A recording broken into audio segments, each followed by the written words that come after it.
Hello once again. Carole and Henry are with us this morning. Let's bring in, I don't know if I dare, let's bring him in, consultant Dr. Simon Walsh, who works in emergency medicine, as he's going to discuss the consultant strike, which is happening next month. Dr. Simon Walsh. Dr. Simon, it's lovely to have you on today. I mean, you might have heard what we've been discussing today about the impending strike. Why are you striking? It feels like you're being paid a lot of money already. Yeah, morning, Myleene. Thanks. And yeah, it's important to explain why we're striking. The reason we're striking is because we've, as doctors and consultants in particular, have been subjected to the erosion of pay gradually, year on year, over the last 15 years. To the point where our pay is actually being cut in real terms, when you measure it against inflation, by approximately 35%. And that is leading to doctors to look at other alternatives, either going abroad or reducing the amount they work or even retiring, because of the workforce crisis it's created means that it's actually an increasingly stressful and difficult place to work, covering gaps and working with not enough doctors to provide the service that the public deserves. Dr. Simon, can you understand why people are maybe concerned as to how much that sounds like that you're obviously getting already? And is it deserved when there are so many other sectors of the healthcare service, nurses, junior doctors, that are also fighting and potentially striking? Are we putting people in danger? Is this putting people in danger? Well, we're not putting people in danger by the industrial action that we're proposing. What we're proposing is a Christmas Day service, so similar to most bank holidays, although sometimes Christmas Day is a bit different. But there's a full emergency service, obviously, on every Christmas Day and bank holidays, and there will be consultants on call, and there will be consultants working in an emergency department, as I do, providing emergency care as they would normally. The consultants are really anxious to put patient safety at the top of their priorities. But what this means is that there won't be any elective planned surgery or appointments on that day, and that's really been a difficult step for consultants to take. It's taken a long time to get us to this point. This absolutely is the last resort. We've explored every other possibility of negotiating with the government, trying to get some sort of credible offer. But what we keep getting offered is a further pay cut every year. And yes, of course, we are relatively well paid when you compare to other workers across society, but that does reflect the enormous amount of training, expertise, and skill that's required to be a consultant. We're taking a lot of responsibility for patients' lives and their care.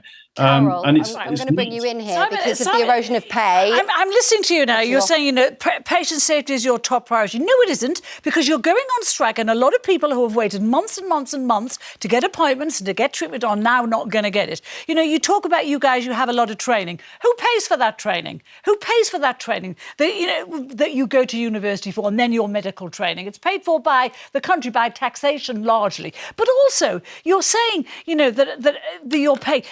Every time any organisation goes on strike, they say our pay has been eroded over the years. And then further, a few weeks down there, because your union would produce that figure that your pay has been eroded by 30-odd% since 2009. But then when an independent organisation then cuts that down, it turns out never to be the case. We were told the same about the nurses. We were told the same about junior doctors. And that figure was eroded. But most importantly, how, when you go into a profession of saving lives, can you walk out on sick people? I do not get it. I don't get it. Dr. Simon, what do you have to say to Carole?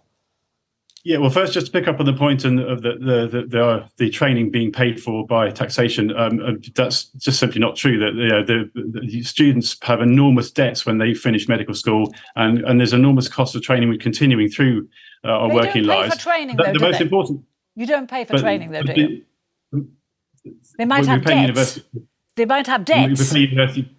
So, but we do pay for training. We pay for university fees, etc. But but that's not training. Let's just hear what Dr. Walsh has to say on this. Well, the important point you raise about patient safety, I think that's the most important thing. We have absolutely prioritised that. When we say Christmas Day service, we're not walking out on sick emergency patients who need emergency care. We are forced to a point where we have to take some form of industrial action, and the form of industrial action we're taking is the safest possible way we can preserve full emergency care.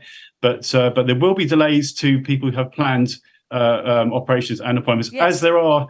One of the reasons where we've got to this point is because there's such a shortage of doctors and the consultants are being stretched so far to fill the gaps.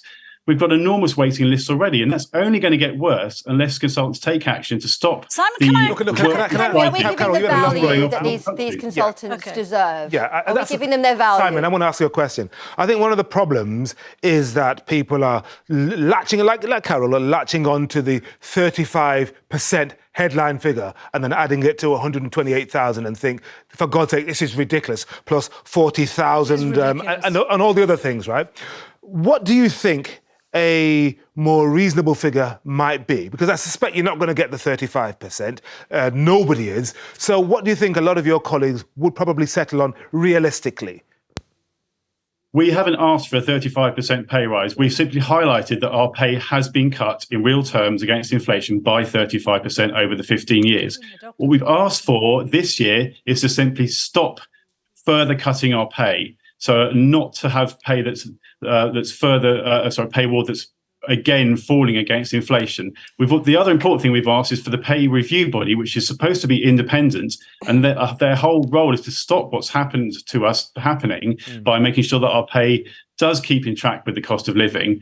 We've demanded that pay review body is completely reformed and that it's put back to its original values, made independent of the government, which is not currently. It's absolutely constrained by government, and the government interference has stopped it doing what it should have done. I'm going to go to our calls here because, there's a lot of people who would like to speak with you. Michael is calling in from London. Hi, Michael. Hello, yeah. You've heard what Dr. Walsh has got to say, and Carole and Henry. Where do you sit with all of this, Michael? Well, I'm an ancient retired NHS manager, and I have great deal of respect for medical colleagues. But the point I wanted to make was that when they're talking about the amount of pay received, they don't mention the fact that a lot of consultants receive what used to be called merit awards, which is a sort of lifetime award of a pay bonus, recognising the seniority and experience, etc.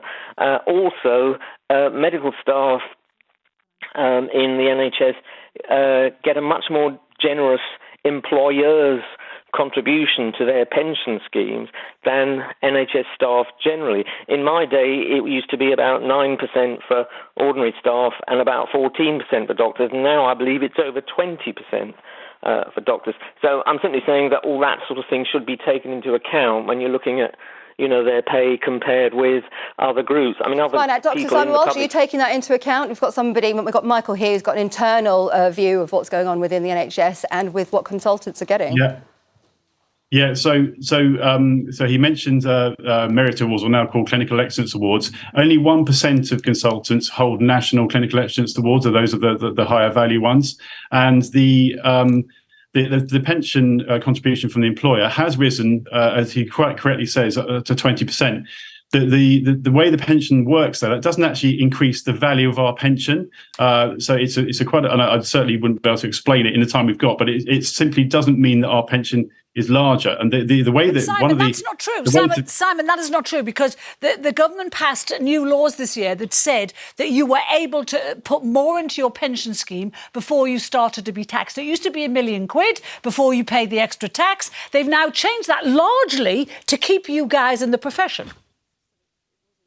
That's true that the government have taken steps to address the pension taxation issues, which are a separate thing, but related. I take your point. That we're really pleased that they've done that. That took a lot of extensive lobbying by us, and our members were equally angered and upset that it took so long. But they have taken that step, and we have it now. You have it. The pension taxation aspect, we think, has largely been addressed. There are some consultants who still have problems with it, but with the pay aspect and the value of our pension is largely dictated by our pay, and that's one of the things which is also important to remember. Let's go to Sally. I will come back to you, Carole, but Sally in Dorset has been waiting so patiently. I'd love to hear what you have to say. You've heard what Dr. Walsh says on this. Sally? Hi, Sally. Do you agree? Should consultants get the pay rise that they're asking for? Yes, they should. I'm a medical secretary. I work for several consultants, and you ought to listen to this, Carole, OK? You pop in and out and do your telly programmes. I do a bit more than that, Sally, but never mind. Condescending. Come on, Sally. Let's hear what you have to say. Oh, thank you. So these consultants, they come in at about 7 o'clock in the morning. They hardly have time for lunch. They go home at 7 or 8 every evening. Then they work at weekends. When they're not working, they have a bleep that they have to carry. And, you know, they do deserve the money they get. They work very hard, and they don't all do private work. My consultants certainly don't.